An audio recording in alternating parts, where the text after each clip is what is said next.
নমস্কাৰ সকলোকে learn in easy ৱে চেনেললৈ মই জনাইছোঁ। আজি মই সূচক আৰু ঘাতৰ তৃতীয়টো খণ্ড লৈ আহিছোঁ। যোৱা দুটা ভিডিঅ' মই সূচক আৰু ঘাতৰ দুটা খণ্ড আলোচনা কৰিছিলোঁ। আজি মই সূচক আৰু ঘাতৰ তৃতীয় খণ্ড হয়। ইয়াতে মই কুৱেশ্যন আৰু এনচাৰ কিছু ঠিক আছে, আৰু লগতে কিছুমান নতুন কনচেপ্ট দিম। আপোনালোকে ভিডিঅ'টো ভালদৰে শেষলৈ মন দি শুনি যাব। এতিয়া আহক আমি আমাৰ ভিডিঅ'টো আৰম্ভ কৰোঁ। যদি মই কওঁ 3√2 ঠিক আছে, আৰু এটা আছে 4√3 আৰু এটা আছে 3/5।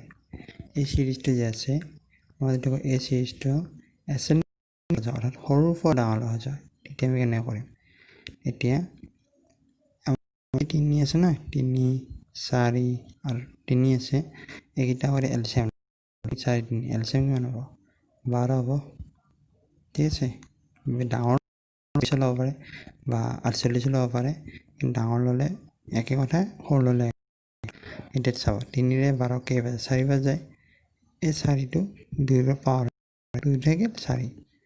নেক্সট ঠিক তেনেকৈ 3 লিখিব, 4 বাৰ কেইবাৰ 3 পাৱাৰ 3 ঠিক আছে। নেক্সট 5 লিখিব, 3ৰে 4 বাৰ যায়, 5ৰ পাৱাৰ 4। এইটো এতিয়া সমাধান কৰিব।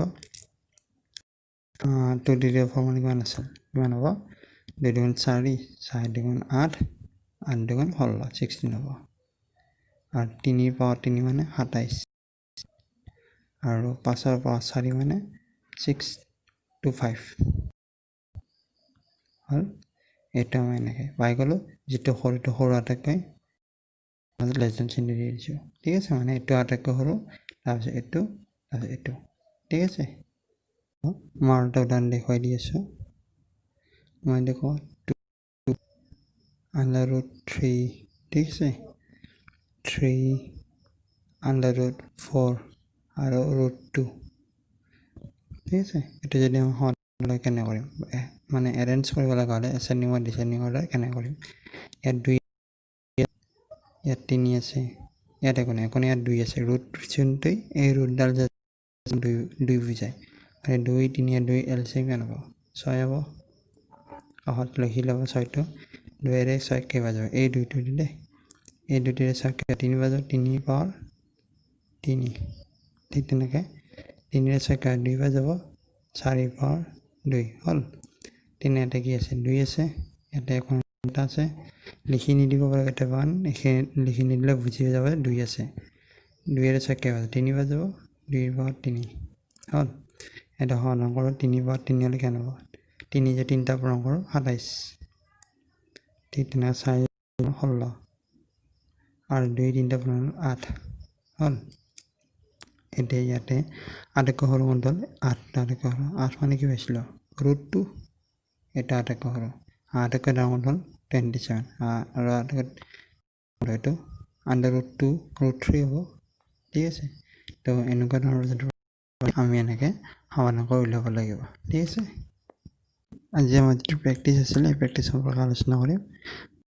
মই বুজাইছিলে তাই, মই যদি কওঁ 2 পাৱাৰ 2 পূৰণ 3 পূৰণ 2 পাৱাৰ 5, এইটো কেনেকৈ সমাধান কৰিম?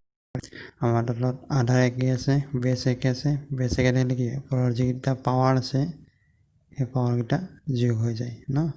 2 + 3 + 5 কিমান হ'ব? 5 10 10।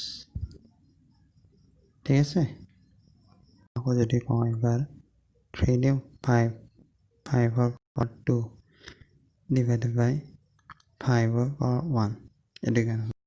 একে বেছ আধাৰ একে আছে, মাজ হৰণ আছে, এতিয়া কি পাৱাৰটো 2 - 1 কিমান হ'ব? 5 × 1।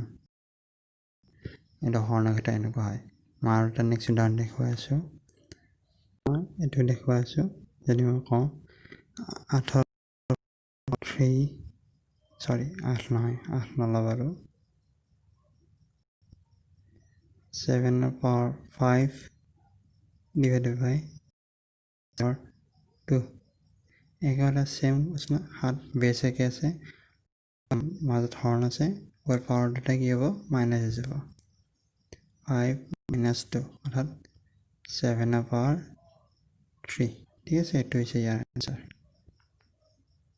মন কৰিব এই প্ৰশ্নটোলৈ মন কৰিব যেটো মই লিখি লৈছো আগতে 5 to the power n 1 to the power n value দিছে মই ঠিক আছে n ভ্যালু what মই n ভ্যালু দিছে হলে কি কৰিম আমি 5 to the power n এই বেসটো একে কৰিম একে কৰিলে 5 5 টো কাটিব পাৰিম হয়নে একে 1 ভালে কেন হ'ব 5 ৰ কিউব 5 কিউব মানে আমি 125 জানো হয়নে এনে ইফালে 5 আছে 5 5 5 ক্যান্সেল গল মানে n মান কিমান থাকে n = 3 ঠিক আছে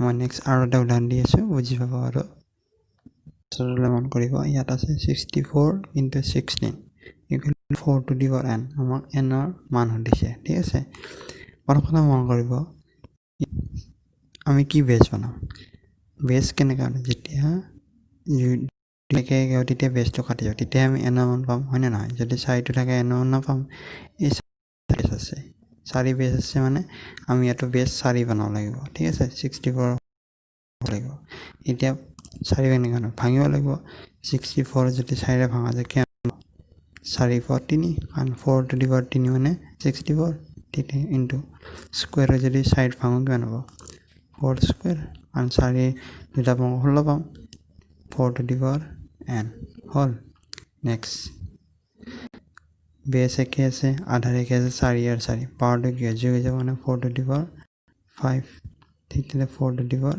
n হল এটা হয়ে গেল গুটিনা 4 4 কাটা গেল বেস একে হল n মান কেমন পেলাম আমি 5 পেলাম কিন্তু 5 ঠিক আছে এইটোৱে এনেকুৱা ধৰণৰ প্ৰশ্ন এনেকৈ হ'ব লাগিব ঠিক আছে মই খুব সাধাৰণ অংক লৈছোঁ সৰু লৈছোঁ যাতে আপোনালোকে বুজি সুবিধা হয় ইয়াৰ নেক্সট মই কেতিয়াবা নেক্সট ভিডিঅ' যেতিয়া লৈ আহিম মই প্ৰিভিয়াছ ইয়াৰ পেপাৰত কেনেকুৱা ধৰণৰ কুৱেশ্যন আহিছিল চাৰ্টছ এণ্ড ইণ্ডাইচেছৰ ওপৰত সেই বিতংভাৱে আলোচনা ঠিক আছে ভিডিঅ'টো মই ইমানতে সমাপ্তি কৰিছোঁ অহা ভিডিঅ'ত পুনৰ লগ পাম তেতিয়ালৈ ধন্যবাদ